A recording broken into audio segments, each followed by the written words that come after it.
So welcome to the sixth episode of the podcast about nothing.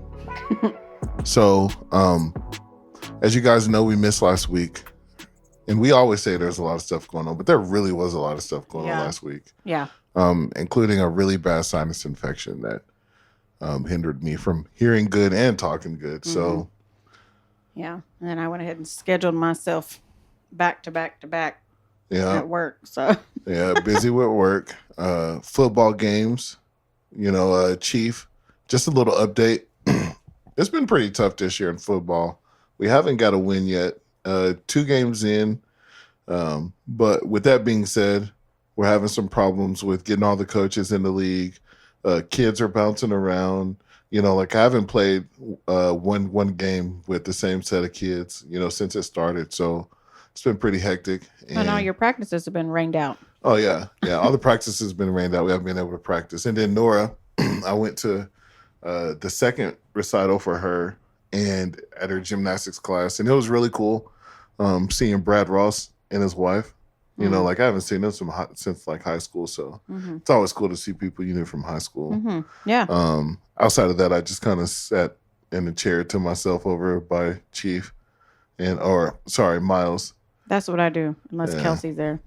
Yep. We went and got some Sonic and we were straight to go. So kudos to Nora, proud of her for that.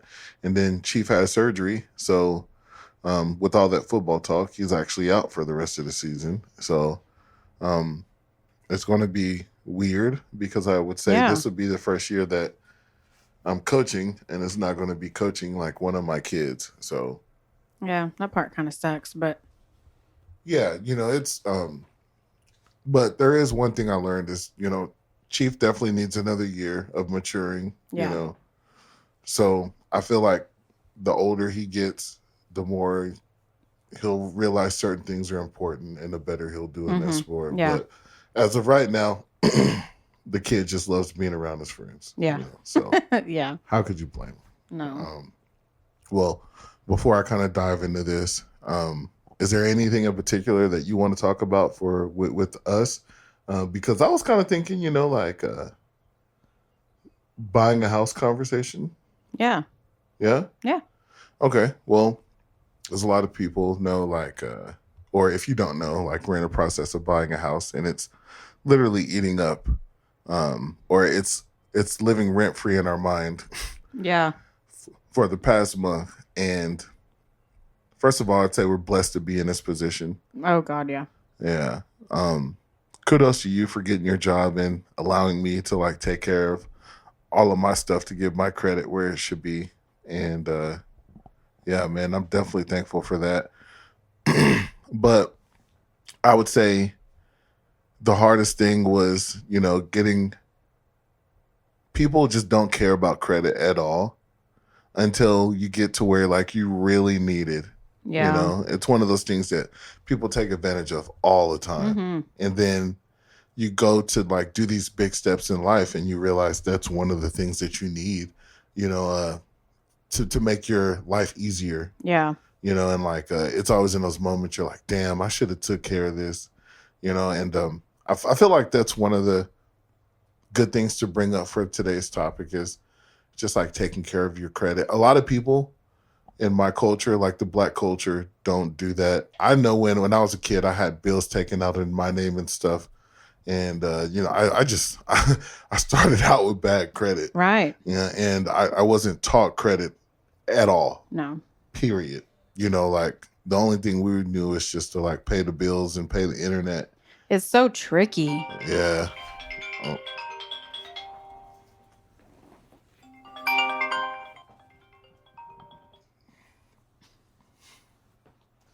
Pardon me, sir.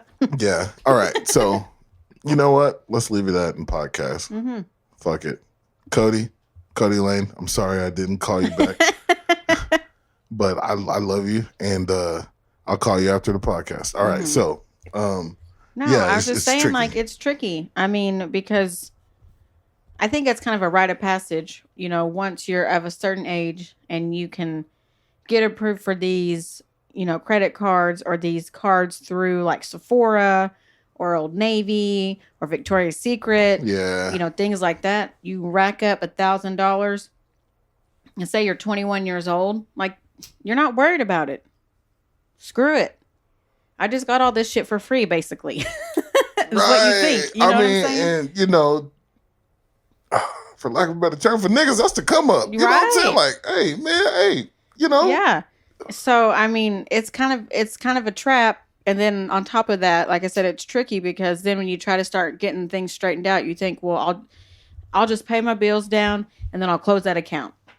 Yeah. And what I've figured out over the last couple of years is not about, they want you to have all these lines open, but use them minimally. Right. To show them that you have self-control and then can pay on time. Can you imagine how crazy that sounds? Okay. Well, hell, we're a perfect example. Like a bunch of people that come from nothing. Yeah. And like you give them all this money and they're like, hey, only spend 2% of it. Yeah. But, you know, that is a fine balance. And, you know, I'm glad that you brought that up because a lot of people didn't even know that, you know. And for those who don't know or still don't know, you're only supposed to keep, you know, like less than 13%. Well, it's less than 30. Less than 30%. But that's tough. Yeah.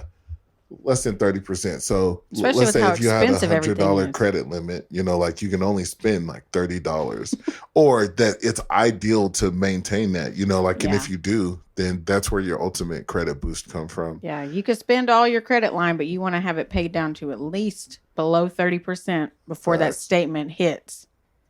Or you're going to start seeing a drop in that score. Man. And you know, like it's what my mom used to tell me growing up. She said, son, trouble is easy to get into and hard to get out of. Oh, gosh. And if I could switch that up to help you guys, it's bad credit is easy to get into and hard to get out of. They don't want you to get out of having bad credit. So, you know, like if you're like us, you know, and you're coming from nothing and you have no knowledge of credit, you know, I just encourage you to kind of look into it because you could be building today for the future that you want tomorrow. And yeah, man, that's super important. So with that being said, you know, like get your shit straight. And I would say the next thing is, of course, we're talking about like buying a house. What's your perfect dream house? Yeah. Amenities, stuff like that. First off, which I said this a couple weeks ago to you. I want as much house for my dollar that I can get. Right. Yeah. You know what I'm saying? Yeah. And it doesn't necessarily have to be like 2-story or, you know, like it doesn't have to be like elaborate, I guess. You just want to bang for your buck. Yeah. No, literally. Yeah. But like we've said, like I want room. Like if these kids are fucking climbing the walls, like go climb the walls on that end of the house. Yeah.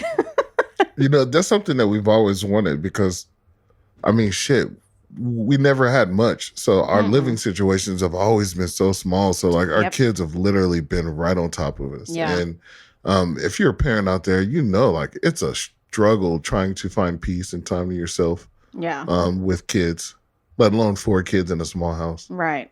Yeah. So, I mean, anyways, space wise, I mean, anything at the moment, I'm sure as we get older and our, you know, income situation changes, my wants will grow. Yeah, but for sure. At the moment, I mean, just for something that's reasonable and ideal, I mean, anything over 2,000 square foot, I'm in. Yeah. Bathroom is a big thing. Well, obviously 2 bathrooms, but my bathroom is a big thing for me. I want counter space. I want a shower because I prefer to take showers, but I also want a bathtub because whenever I come in and want to soak, I want to soak. Yeah. Like, no, for real. Yeah. I mean, it's very rare that I do, but it got to be a big nigga tub. Right. I ain't trying to be sitting skinny in that bathtub. It's crisscross applesauce in a bubble bath. Anyways, continue. And then, I mean, anyone who knows us knows that you do most of the cooking in our house. Yeah.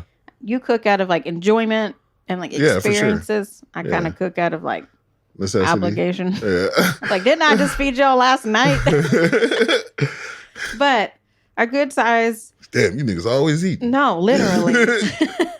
A good size, like well planned out kitchen is big to me too, because a lot, like when I'm home and you're cooking, like I'm in there with you. Yeah, facts. Because that is also kind of a time that we spend together. Yeah, hang out, talk, play some music. Take a shot. Yeah. So, that means a lot to me too. Because I need somewhere to sit this fat ass down. I mean, there's very few times in our busy lives to where we can just sit down and just straight up have a conversation. And I just realized, that's cooking and podcasting. It is. Yeah. Yeah, it really is. So, of course, you want a really great bathroom. You want spacious, like the kitchen matters. Like if you can pick one more thing, and then I'll go. One more thing is backyard. I look at backyard more than I look at front yard. Damn, I feel like you're hitting everything that I was talking about. Yeah. No, I do. And it doesn't have to be perfect at the moment. I just need to have at least just a little bit of space that we could add to it. Pour a patio, put an awning. The kids could have couple little things to play. You know? There's somebody that I work with, and of course, most of my job is remote. He had one of those small houses that you see. A tiny home, yeah. Yeah, he had a tiny home in his backyard, but it doubled as like his office. So inside of the tiny home, he had the couch, he had the TV, and then on the other side, he had like the big screen on the wall with his computer, and then it's Aaron from work. I remember that, yeah. And behind him, he had like a desk where he could do projects on. And I just thought to myself, like, man. No, I remember seeing that. Yeah, that was perfect. Like, All right. So, like, what an ultimate thing to have in your, like your disposal for someone like me, you know? No. So that's crossed my mind too we've been looking at houses backyard. No, it really has, because I mean, that would just be, like you said, that's just kind of your own little space. Facts. That it's easier to focus, all of that stuff. Yeah, I mean, we could put a swimming pool back there. I definitely want a backyard that can be versatile, because there's going to be points in our lives where we want to buy them blow up jacuzzis, or or get a 25-foot swimming pool that you can put up and take down in the summer. Yep. A backyard is super important, especially for me, because I like to barbecue. I think. Oh God, yeah. There's barbecue. Right. I never thought that I would get into it, but like as I get older, and I know music isn't, well, I could do it forever, but realistically, I can't put out music forever, so like I just want to find something else that I'm good at or that I love to do. And I think our travels to Texas and just having really good barbecue and then not being able to get something here kind of made me want to jump into it. Oh, you did it. Yeah. You're doing it. Thank you, man. Thank you. I think a perfect house for me is I'm starting to understand that curb appeal means a lot. And when I say that, like I just want a house that looks nice from the street. And then another thing I'm learning is trees. Okay, there's a difference if you guys are looking into buying a house from a house that's in a neighborhood and a manufactured home. In a manufactured neighborhood, like where you're ever driving along the highway and you see all those houses on the side of the road and shit, that's brand new, that are sprouting up out of nowhere. Those are manufactured homes. And like, you don't see a lot of trees in those.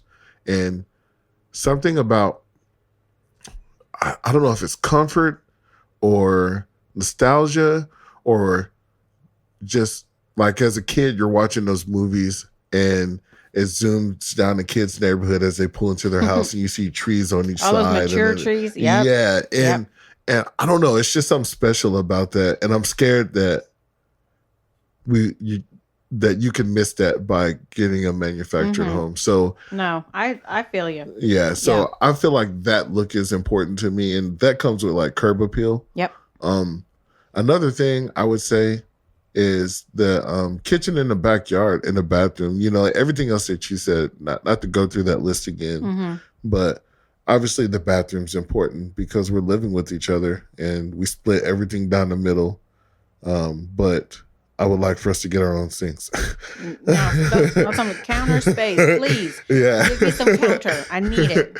I mean, I don't mind sharing everything with you, but I'm sure you and I would appreciate, just separating ourselves from the kids, because right now we all share the same bathroom. And for 6 people, just saying that out loud sounds crazy. I never did that. But for 6 personalities to share the same bathroom, it's fucking wild. You know, That's the busiest place in the house. it's yeah, you know, and don't worry, our bathroom is clean, y'all. It's not a The zoo in thing, there. their bleaching cleaner It stays in stays that in there. cabinet because if it But it didn't, has to be that way because there's yeah, so many people in there. yeah. And then another thing, just like I said, I like the barbecue, so the backyard is important. Mm-hmm. So, do you have any questions, house related, or I'll anything you tell want to you, say? okay, you mentioned something the other day and it kind of made me bounce an idea off of it that I've noticed because What's up? we're right on the same page on this too. What's up? Okay, so you had mentioned like the vaulted ceilings, Oh yeah, even if it's just yeah, like in one part of the house, because the house we're in now, the living room and the kitchen have vaulted ceilings. yeah, And it makes the room feel bigger, even though the house we're in, I don't know the square footage off the top of my head, but it's a smaller house. 4 bedroom, 1 bath, but still it's smaller. But the living area, dining area, kitchen area all have vaulted ceiling. So it feels bigger yeah, in that common area of the house. yeah. And you mentioned that the other day. And since you've said that, I've noticed a lot of the ones that we've been sharing with each other have vaulted ceilings. Yeah. Like it's like subconsciously. Unintentional, yeah. That and then natural lighting. Man, so important. This house doesn't have a lot of natural light. And we're going to appreciate the fuck out of it when we go to the next Yeah, house. so that's another thing. And I think that's part of the curb appeal for me that I didn't notice it until we've kind of, the last few weeks we've been looking is those great big picture windows in the living room. Yeah. And a lot of the houses we've been looking at have not sliding glass doors in the dining area, but it has like the French double doors in the dining area to go outside. So, you know, that kind of doubles as big windows. That shit is so Yeah. important, man. Yep. There's so many people around the country that's knocking holes in their house just to put a window in there for that natural And lighting. I get it. You know what? I was watching this video and a guy bought a house and he got the door replaced immediately because, and I'll tell you why he did it, because the corridor walking into his house was dark. Mm-hmm. So what he did was he went to Lowe's and bought a door that got the little windows in it. Oh, yeah. And it literally like lit up Changed his the whole room. Yeah. Yeah. Made it I a believe whole it. complete vibe. And you know, like natural lighting is important. And I'm glad that you brought that up. People are probably listening to this like, why the fuck are they talking about buying? Well, whenever you buy your own house, you'll understand how all this This is what stuff we're is hyper important. focused on this Yeah. week. So Absolutely. sit back and enjoy. Man, hey, listen, y'all, like I'm mid-30s. Like I don't Mhm. plan on just jumping into a house and then, you know, jumping out of a house. Like Well, I'm there but for we've- 10 plus years. We've talked about this. I mean, even before I started school, Yeah. we like this has been on our to-do list. Like we're about yeah. to check this box. For So real, there's been, you know, some people in your family that bought houses, but in my family, I think Nicole mm-hmm, has bought a house, mm-hmm. and I can't really think of anybody else. So there's not a lot of people in my family that's even had the privilege or the opportunity to do it. So I'll tell you, we have this talk quite a bit too. Like, you know, this is just us doing our regular day-to-day stuff. You know, like holding steady jobs. yeah, And, you know, doing things and taking tests and doing education to increase yeah, income. Doing all that in an effort to, we don't even realize it, but break generational curses. yeah. You know? Oh, big shit. Yeah. I mean, like we have goals for ourselves. We're a little late to the game, you know? For sure. But that doesn't mean, I don't know, like we say it all the time, like it just makes it that much sweeter, you know, for you and I. Yeah. And, man, and it's been a hard road, but not to cut you off. No, I mean, at the moment, you know, this is going to be a big, big step for us. Yeah. But I mean, once we get, like you said, once we get in this, I mean, we're going to be solid in this house that we choose for a minute. You know, I mean, hell yeah. I'm not then, going as we live there and stuff, we're going to realize, man, the next house we get, it's going to be even this, better, it's going to yeah. be this. I don't want this. So, you know, like I'm going to telling myself to remember to take that all in like stride, you know, because 10 years from now, we lived in income-based housing. Yeah. Or 10 years ago. Right. You know what I'm saying? So, I mean, it's easy to get caught up in like who has what or who's done what or, you know, feeling behind. And I do that a lot. You remember that one winter that we had our power cut off, but in the midst of having our power cut off in the income-based housing, we had that bad snowstorm. Mm-hmm. So for all of our food not to go bad, we took it all out and put it at the back door. Yeah. Yeah. I mean, obviously there's snow and ice out there. It's below freezing. Yeah. So you asked for like a Coca-Cola, and I just open up the back door and just grab it off there. It was. Yeah. Thank God for nobody stealing our food that was just sitting on our back. I know. But yeah, man, we've been through some stuff, and getting a house with just me and everything. I remember, just us in our infancy stage of our marriages, where we didn't have anything, and I would just tell you, one day we're going to have this, and one day we're going to have this, and I think I'm still that same guy in the sense that I've always had those inhibitions. And I don't think those ever change. And I think that's why it makes it like so much sweeter for me today. So yeah. Absolutely. All right. So I think that's do you have anything else to say about a house? No, I think that's it for now. Yeah, I think that covered it pretty good. I like that. Okay. So let's go to the hot topics, right? Let's bust 3 of them out. I'll go first and you do the next one. Okay. Okay. Kendrick and Drake beef started out amazing. I feel like it's ending pretty crazy. I feel like things are getting kind of bad. You know, for those of you who don't know. No, tell us. Dive in just a little bit. Yeah. Well, at first, the security guard that got shot, he's still in the hospital. I think it's like 4 times. It's on TMZ. Like I have to pull it up. And then there was a break-in Drake's house yesterday, and beefs are cool.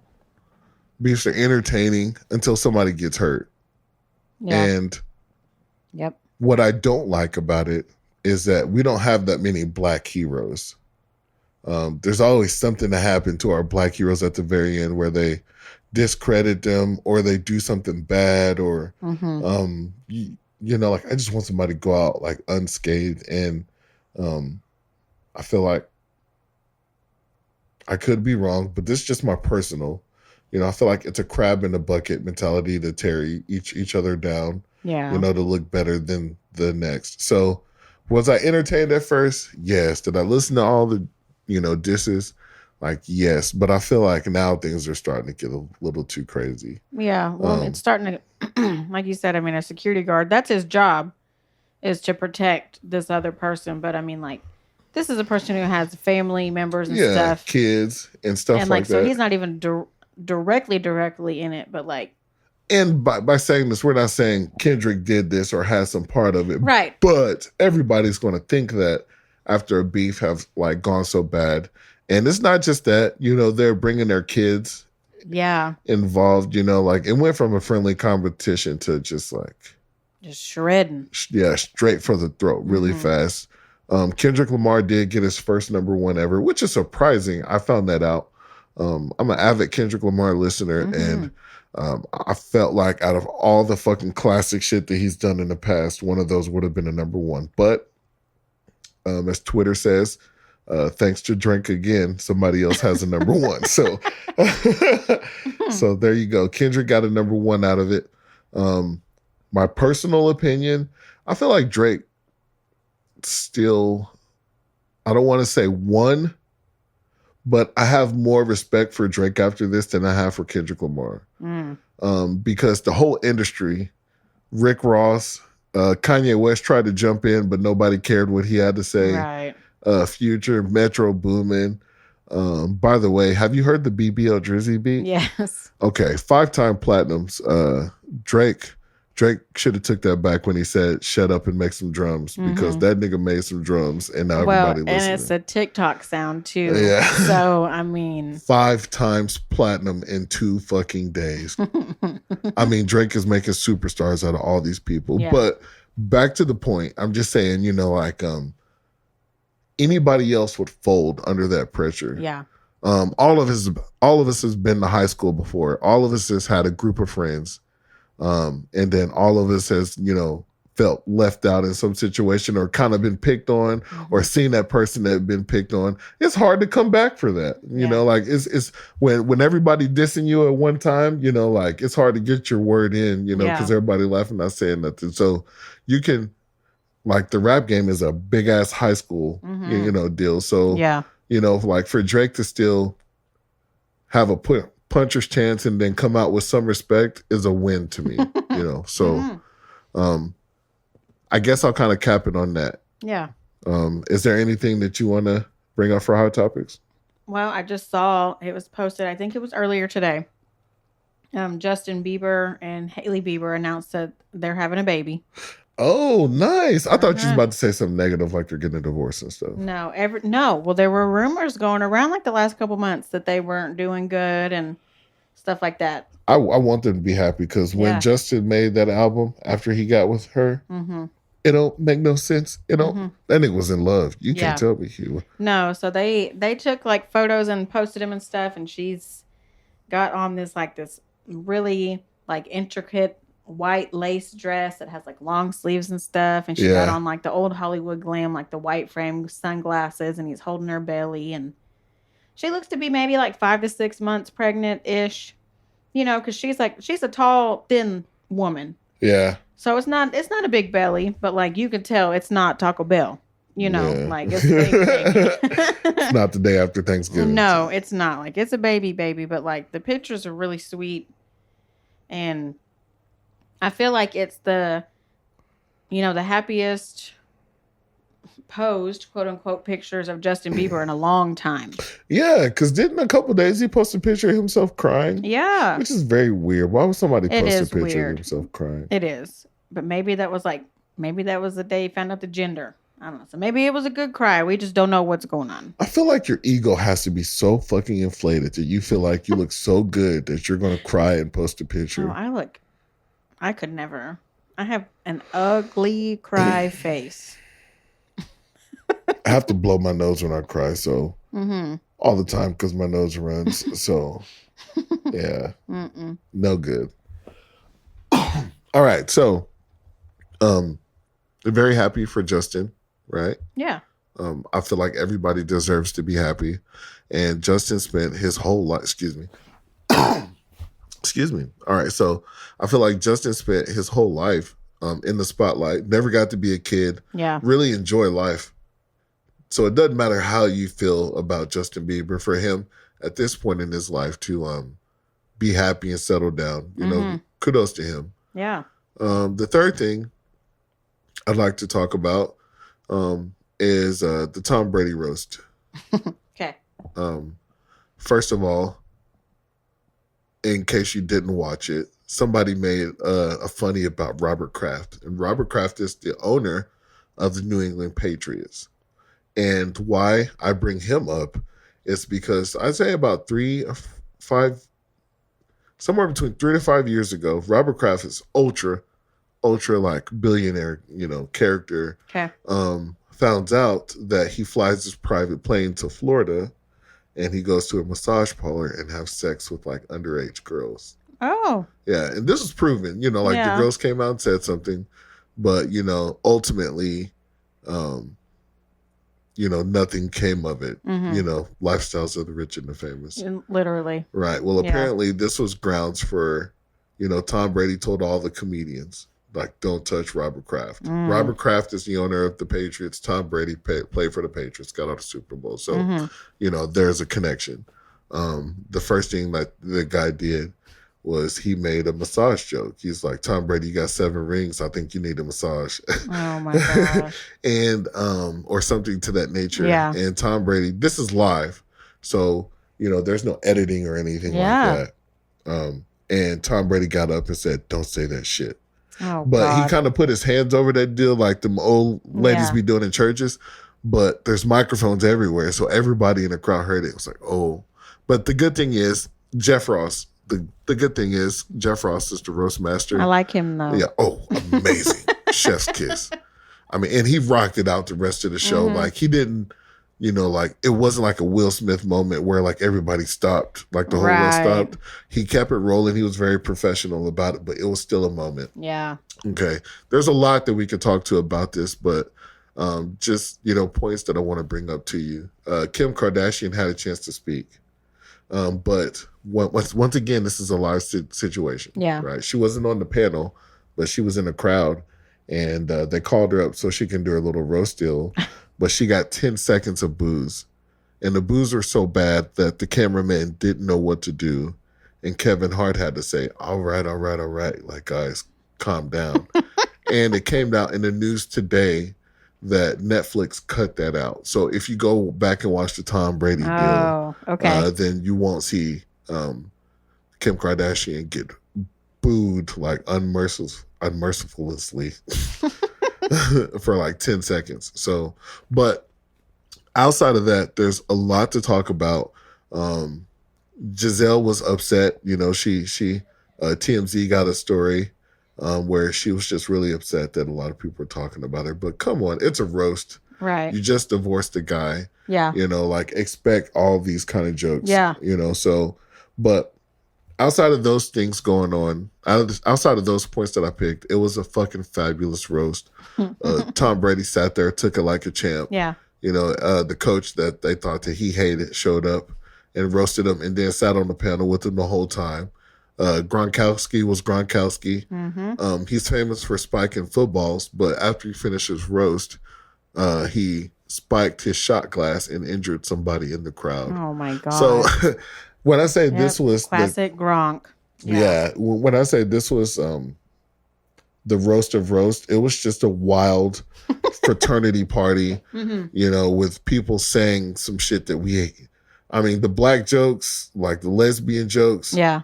I mean, everything is full force. And it's, you know what? It's a good night for comedy because sometimes we need a little parody, you know, It's like locker room talk. Yeah. You know, that's a good part of comedy that we missed. And I hope that it comes back. You know, cancel culture, for a lot of the good that it did take, you know, a lot from, you know, people speaking their mind. Yeah. But yeah, man, well, what an amazing roast. If you guys haven't watched it, you know, or watched it, I advise you go check that out. And I think that's it for me. Do you have anything? Mariah Carey went to Universal Studios this week. Uh-huh. And, you know, in classic Mimi, you know, superstar fashion, she got rushed to the front of every line and, you know. Oh. Yeah. So people are, which I would do it, throwing a fit to Universal. They paid for this stuff. They waited in line for an hour. And then here she comes. And I guess like people are upset more specifically because her team, the way that they literally pushed and shoved and demanded people out of the way so that she could get in line and ride these rides numerous times. You know what? I'm kind of tired of Mariah Carey. Yeah. She's not Beyonce. No. Let's be real. But the girl hit it with the Christmas song. All One for Christmas. I knew you were going to say that. And you know what? That's cool. Kudos to her that she goes, you know, platinum every year or something like that. You know, or her song like moves to like number 1 or something. For, 6 weeks. Yeah, but man, she just walks around like, get the fuck out of here, man. Yeah, like these, I mean, she can afford anything. So like, I mean, don't get me wrong, she's great, but she's generational talent, but come on, but dude. if we took our family to Universal and paid, we'd probably end up paying damn near $10,000. Yeah. And that's just off, I don't know. There might be more than that. Yeah. And then we're waiting in line. And then they just start rushing her to the front. And then she gets more than one ride. Yeah. That's when I'm going to start. Invited for free. Yeah. Yeah. So no, I would definitely be emailing, sending screenshots of tickets and receipts and everything because no. I'm not going to lie. I'm a little two-faced in this situation, and I have to admit. Okay. Kind of being well known in my town. People that know me that work at places give me privileges.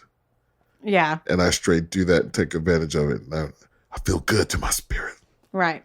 So if I was in that situation, I would probably do the same thing. But since I'm not, man, fuck her, dude. That's terrible. No, you know, I mean, I don't want to say she earned it, but I mean, like, it's expected of a celebrity. Right. But oh, man. As a peasant, I'm gonna bitch. Man. Like, man. Hard-earned money. Yeah.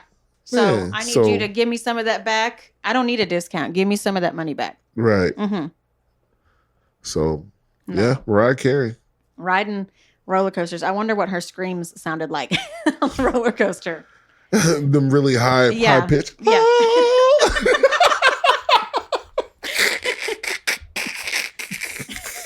That's what I need to know. She been scream on a roller coaster and get off the ride with a number 2 hit on the charts. God. Nah, man, that's I and not just to shit on her because I feel bad, but even Beyonce, you hear about the philanthropy that Beyonce does. Yeah. You never hear anything about Mariah Carey during the year unless something happens to Nick Cannon. Yeah. Or it's Christmas time. Yeah. Outside of that, she is holier than thou. Yeah. So. But who did she date before Nick Cannon? I don't know. Was it Will Smith?